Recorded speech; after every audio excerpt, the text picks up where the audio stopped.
Hi, this is Sherry Veronica, and with me in studio tonight is Anke, and we both want to talk about Steffon Hewitt.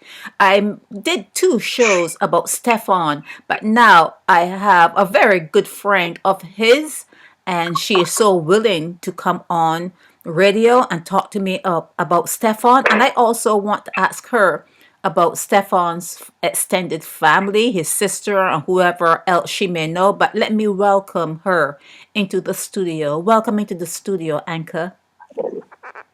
Thank you very much. Thank you for giving me the opportunity to speak with you.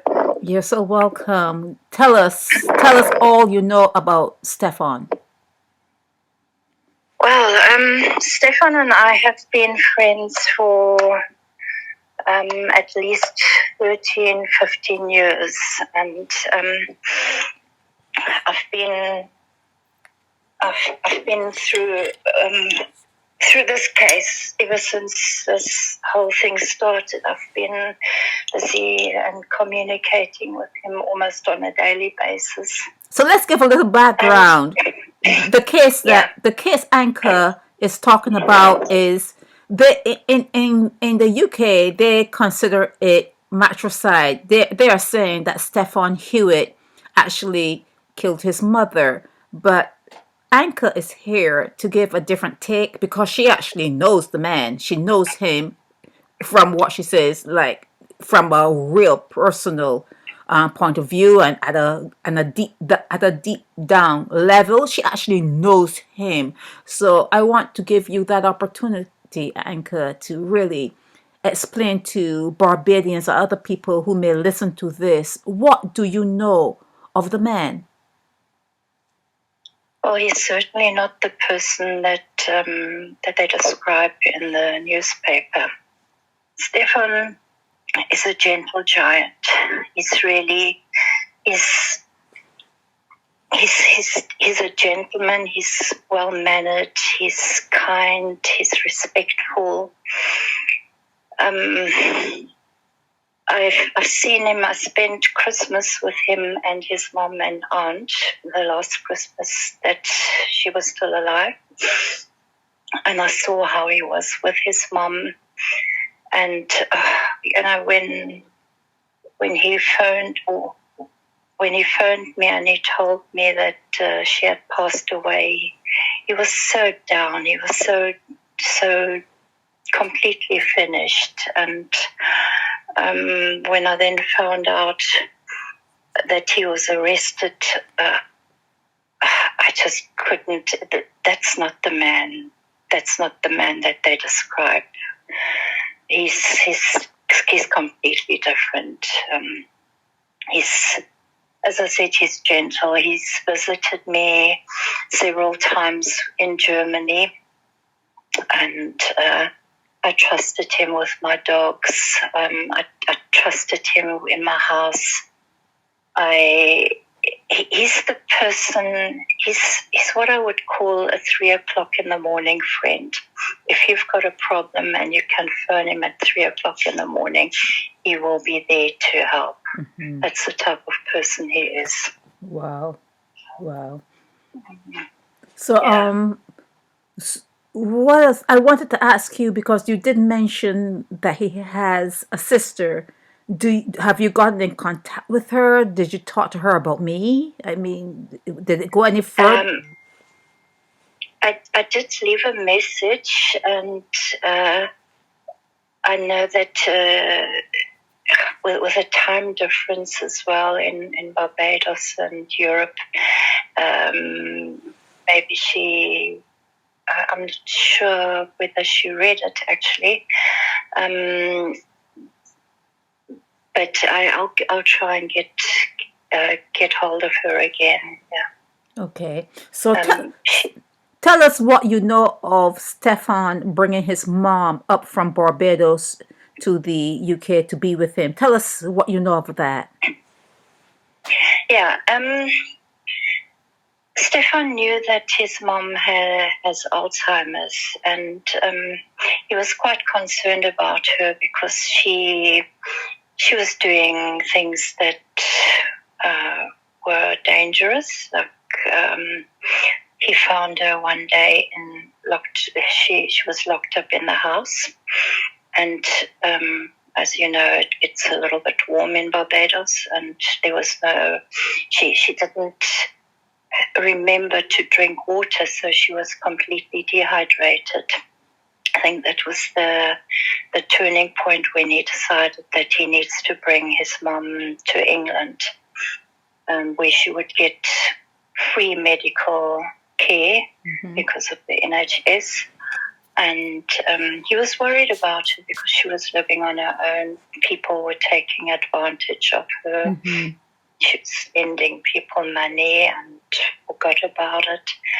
And she kept on falling. She didn't eat properly, that sort of thing. So that's when he decided to bring her to England and take care of her and be her full-time carer. When he brought her to England, she had a full medical checkup, and the doctor there said she's got between 6 months and 2 years to live. And that's when he decided, right, we're going to go full out and enjoy the little bit of time that she's got left.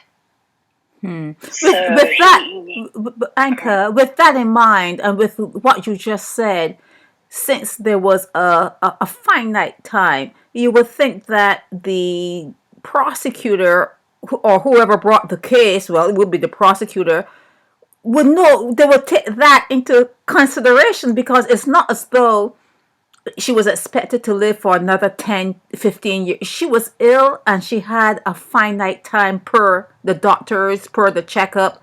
And that would have been enough for me to say, well, he wouldn't have done that, because it wasn't as though she was going to be living forever. So it wouldn't have been a burden. It's something that's going to come to an end pretty soon. Oh, yes, and apart from that, he'd arranged, because she was doing things which were dangerous for her. Like one day he caught her where she was about to drink a bottle of oil, and he stopped her just short before that. And he realized that he can't watch her 24 hours a day, and that it might be dangerous when maybe he's sleeping and she gets up and walks, because they were staying in a not so very good area. Right. People refer it as the ghetto. Right. And there's drug dealers and that sort of thing in the area. So imagine if she'd gotten up while he was sleeping and he didn't hear her, right, and maybe walked out into the road or that sort of thing. So he'd arranged for her to go into a care home. I was at the care home. It was not very far from where he was staying. And she was supposed to go to that care home 2 days after she died. Mm-hmm. So there's absolutely no reason why he would want to murder his mother. Exactly.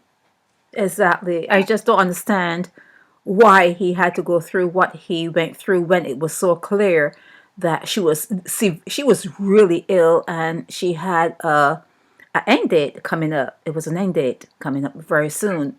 It's almost as though they just wanted to get someone. I don't know. Do they get paid more when they send people to prison? And I don't know, but it's almost as though they just wanted a scapegoat. Absolutely. Yeah, everything about this whole case is it's unbelievable what this man has been put through. It's like everybody has ganged up against him. Mm-hmm. You know, even his own barrister at his first bail hearing, a lady called Clee Davis. she referred to him. Now, this is the lady who's supposed to be in his corner. She referred to his mother as the victim. Mm-hmm. Now, what does that tell you? Exactly. So now, so he is incarcerated now, no bail. He's waiting to be sentenced. Do you talk? Does he get phone calls? Can he call you? Does he call you? Yes. That's something which I'm very grateful for. He is allowed to call me. So long as he's got credit to call, and he can call. And we, like I said, there was times when we spoke almost on a daily basis, and we discussed what we're going to do. Obviously, all phone calls are monitored. What did you say? I didn't hear that last part. All phone calls are monitored, which I see. It's not like we're discussing anything that we shouldn't be discussing. But there were times when we were talking about certain things that were happening, and then the phone would just cut off. Oh, I see. So, okay, does he tell you what meals he gets and what time he has to go to sleep, and is he being treated well by other inmates? Does he tell you what is his state of mind at this time? Well, he gets meals. Obviously, it's nothing fancy. It's not gourmet cooking. Shame he really wishes for. He really wants to have a piece of proper good chicken, which he hasn't had in. So the meals are not. So the meals are not good. The meals are not good. No. Apparently, they're not so bad. Okay. But when we were hoping that he'd be either out on bail or he'd be out, we were already contemplating going to the nearest, I don't know if I'm allowed to say, certain chicken place where he could get his. Right. He said he wouldn't be eating just one portion, but he'd be eating several portions of chicken because he misses it so much. Okay. Yeah, no, his food is okay. He has a back problem, so he does struggle with a mattress. At the moment, they're treating where he is now. They've been treating him kindly. Before he was in Belmarsh, which is the high security prison, where he was with the really nasty boys. There he wasn't treated so kindly. Okay. He was beaten up twice in jail, and he was denied proper medical care. His nose was broken. Okay, we're not going to describe it too much. You know, this is YouTube. But yeah, he was not treated well. Yeah, and as I said, he was denied. I wrote to the governor, and there was always basically the answer was that the doctor says he doesn't need any more, doesn't need to go into a hospital, so that's that.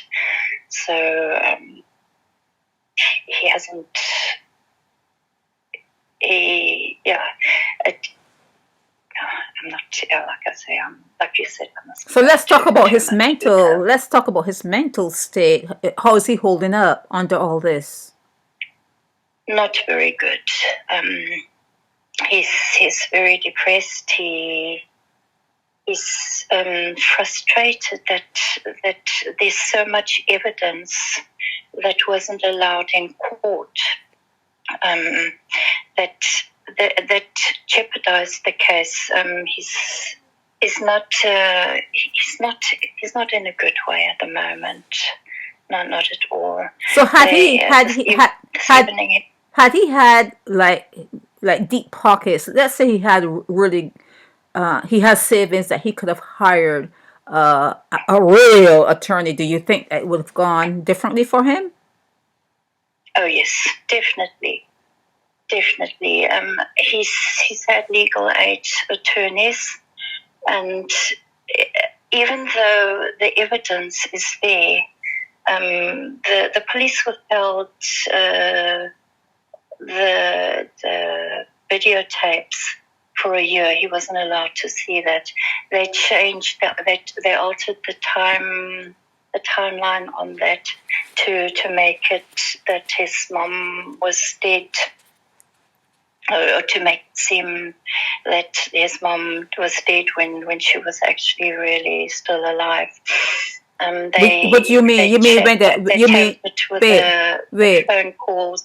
Wait, they made it seem as though she was dead when what? When the ambulance got there, or what? They manipulated the tapes, and they manipulated the phone call to 999. They cut that out, which the police actually admitted in court eventually, but that wasn't mentioned to the jury.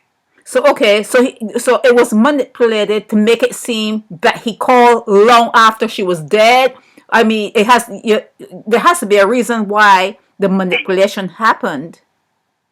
Yeah, so to make it to change, they changed the time to make it look like he did it when she was still very much alive. Oh, I see. Okay. At the time when she was supposed to be dead. Oh, I see. Okay. That morning, at the time when they claimed that she was dead, she was busy praying and talking with Jesus and that sort of thing.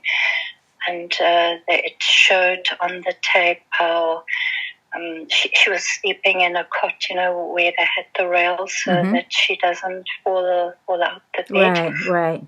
It showed that one of her legs was caught in between the rails. And it showed where Steffon actually assisted her to get the leg back in and helped her to lie back in bed properly. Right. So that this is all stuff that wasn't, even though his lawyers knew about it, and they agreed that this would change everything, that they didn't admit it in court. They didn't show it to the jury. Okay. So sentencing guidelines are usually set. Does he have a gauge on does he have a gauge on what his sentencing guideline could look like? It could be like, let's say 15 to 25 years or 10 to 15 years. Does he have a sense of what the guidelines would be for him? Yes, this evening he called me, and this is why he was quite depressed. He said that the lawyer wrote to him and said they're looking at 22 years. Oh, really? That's life in prison? Yeah. Mm. Yeah. That's a long time.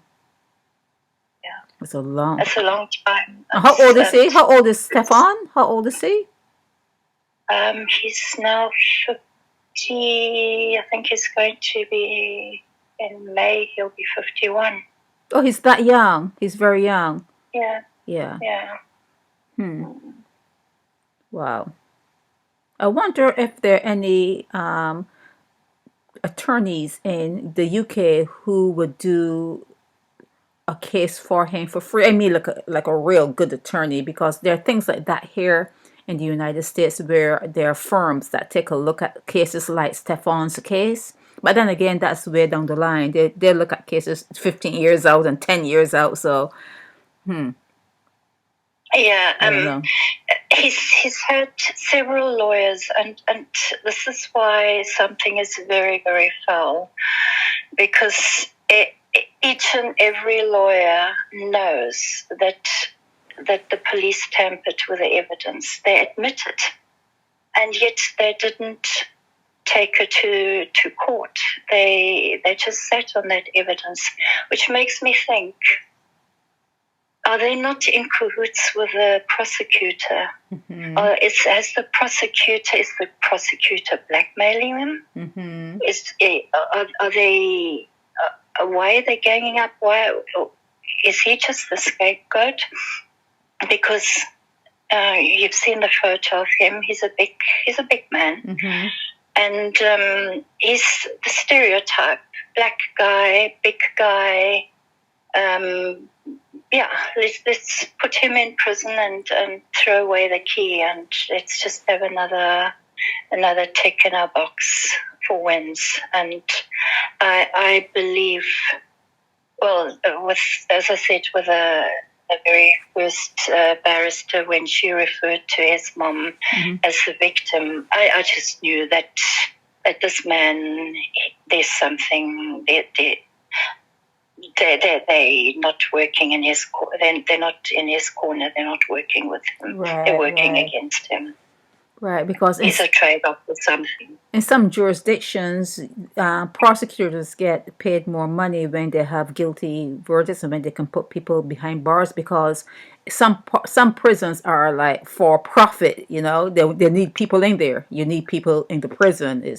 That's how they make money, and that's how everybody gets paid by having inmates. Yeah. So I think this is also very much the case because Steffon was on legal aid, and I think that the lawyers just, for them it makes no difference whether he wins or loses. For them it just makes a difference. The longer the case goes on, the more they get paid. That's my opinion. Right. Because that case should have been, excuse me, that case should have been closed years ago. Yeah, it should never have happened. He should never have been charged. With the amount of evidence that speaks for him. Right. With the pathologist changing his story after he found out that he was given the wrong time of death. The police tampering with the evidence.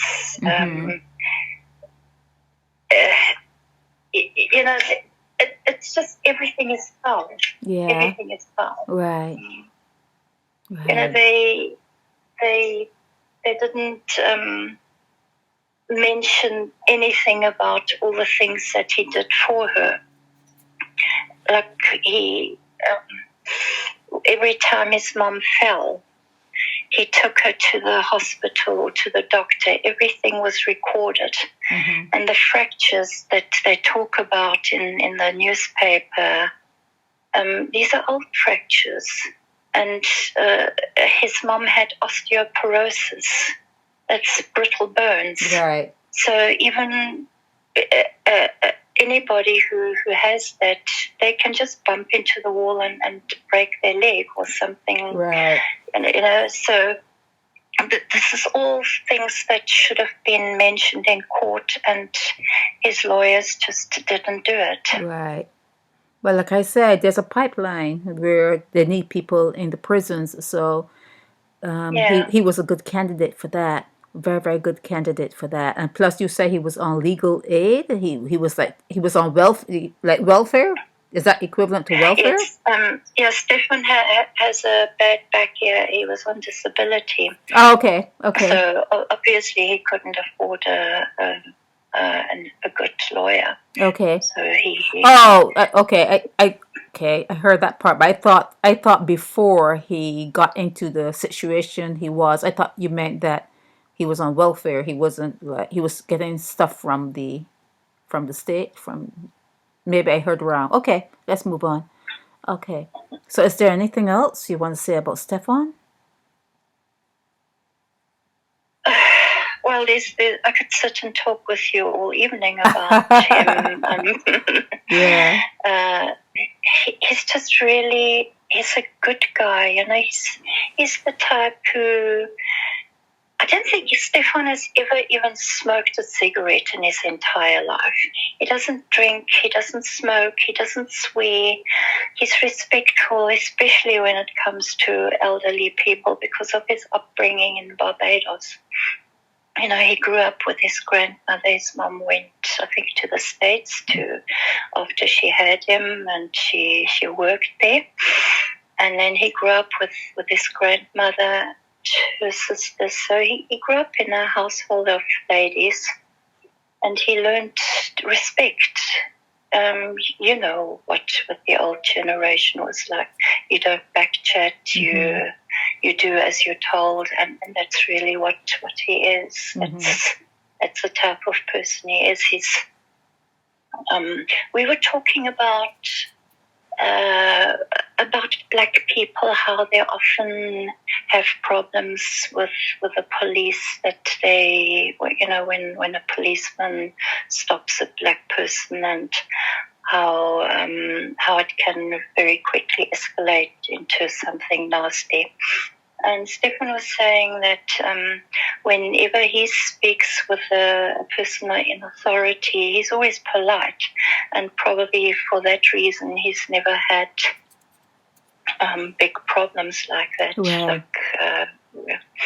So that's the type of person he is. He's polite. He's respectful.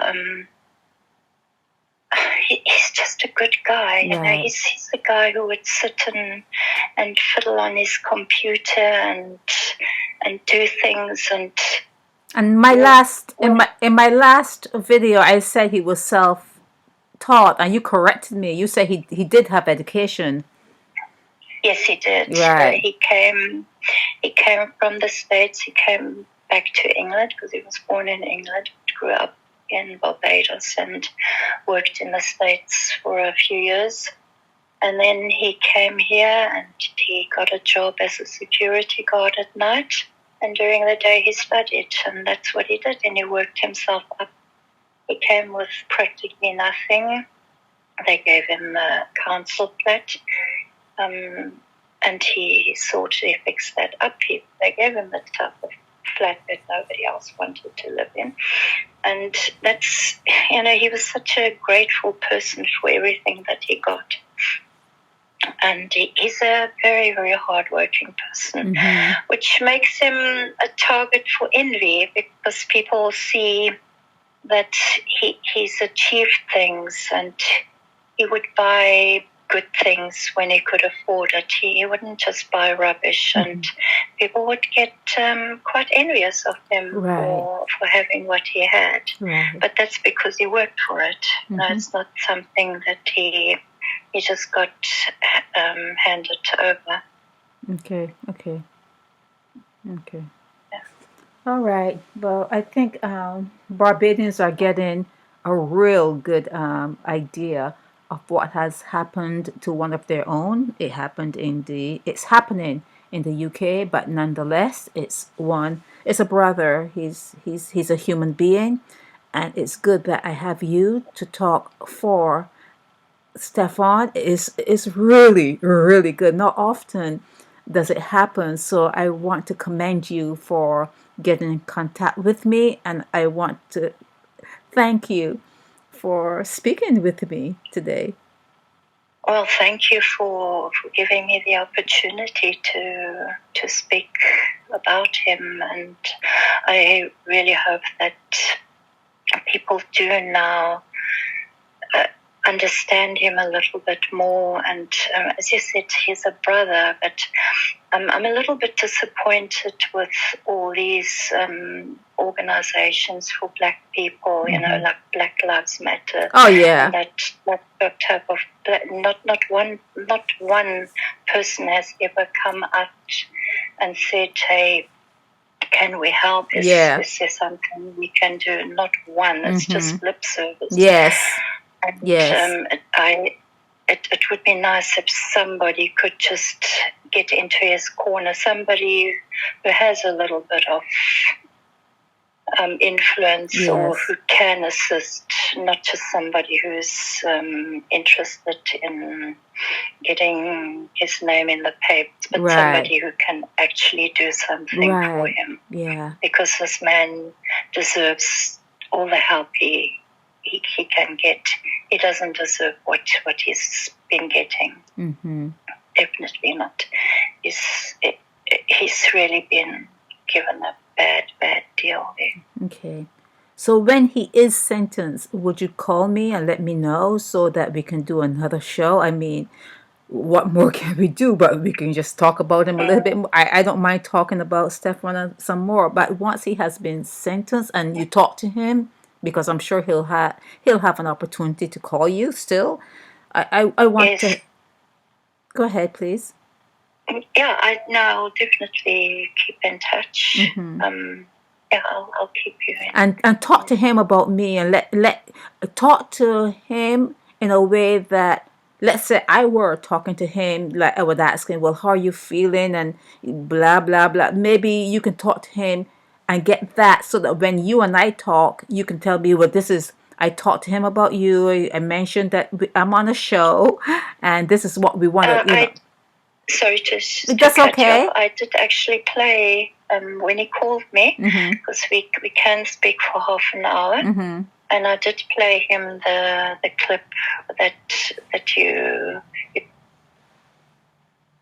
He was very grateful, and he did say thank you very much. Oh, okay. Tell him that he's welcome. For giving him a voice, and we do appreciate that, yeah. But tell him he's welcome. But like I said, next time you talk to him, I want him to feed you with everything he's feeling. Just have him feed it to you, so that we can have talks about stuff. I don't want him to be forgotten.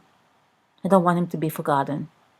No, he mustn't, and he won't be, because we need to fight this. This is so wrong. Everything. I wouldn't be saying these things on radio if it wasn't true. I wouldn't be making these allegations, because they would sue the pants off me if I was telling an untruth. Yes. The only thing that they can do is, again, tamper with the records of, or that's in court, which I don't know, but. After everything that I've seen, the way the police have corrupted things, I wouldn't be surprised if they tampered with that as well. But everything that I've spoken about this evening has been the truth. And maybe we can get his sister on, or maybe his other friend, not going to call his name, but the other friend that you and I know. Maybe we can get some more people on, and I will try to channel my nets when I get more people on talking about Steffon. Maybe I can send it to some sort of newspaper or some sort of agency for them to take a listen, and so they can hear what people think of Steffon, and know that he could not possibly have done what they say he did. It just needs to be out there. It needs to be out there. Yeah, that's. It someone just needs to hear. It has to be in the right place. We need to stick it in the right forum, the right like how they have groups, and we just have to put it in the right place. And from your mouth to God's ears, we just hope something happens. Yeah, I hope so too. Yeah, because he's not in a good place at the moment. He's not in a good headspace, which is so understandable. If you're looking at 22 years in prison for something you didn't do. And what's really sad, Sherry, is that this man, he never had the opportunity to mourn for his mother. It was a week or so after his mom died that they arrested him. He never, you know what, as well, I just wanted to say this. They denied him access to the funeral when his mom died. Wow. When his mom was cremated. His mom was on ice for 3 years. His what? Wait. His mom was in the morgue for 3 years. She was? For 3 years, the lady was in the morgue, yeah. And when they finally said, right, she can be buried, they denied him access to the service. Okay. How sad is that? How cruel. How cruel is that? But okay, let me ask you a question, because it's the way it triggers in my mind. Who attended the service? I think it was just a cousin or two of his, and then that was that. Yeah. Oh, okay. Yeah. Okay. Yeah, the old lady had nobody really there. Yeah, Just yeah, one or two cousins. yeah, yeah. Well, if you can get his sister, if you can get Steffon's sister to agree, and if she lives in Barbados, is that's going to be a tall order. But whatever we can do to help Steffon Hewitt, let's proceed. Let's proceed in that direction. And like I said, one of these videos just needs to be dropped in the right group or somewhere, and it'll take off. Someone's going to see it and someone's going to hear about Steffon and look into it, send it to an attorney. We have to, it's all we can do at this point. It's all that we can do at this point. Just, just talk about him and drop the videos in groups. Yeah. I guess that is the way to go. Yeah. Well, thank you so much for everything that you've done. You're so welcome, Anke.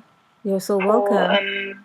Allowing me to speak for him. You're so welcome. You are so welcome, and I hope that as you talk to him, you relay what he says to me through the radio, and we just talk about Steffon. We're gonna talk about Steffon Hewitt. We're gonna talk about him. Yeah, let's do that. Okay. Yeah. Good. Okay. Well, you have a good evening. Have a good evening, and I will speak to you soon. Okay. Yeah. Okay. Thank you so much for everything. You're so welcome. This is Sherry Veronica, Naked Departure Radio.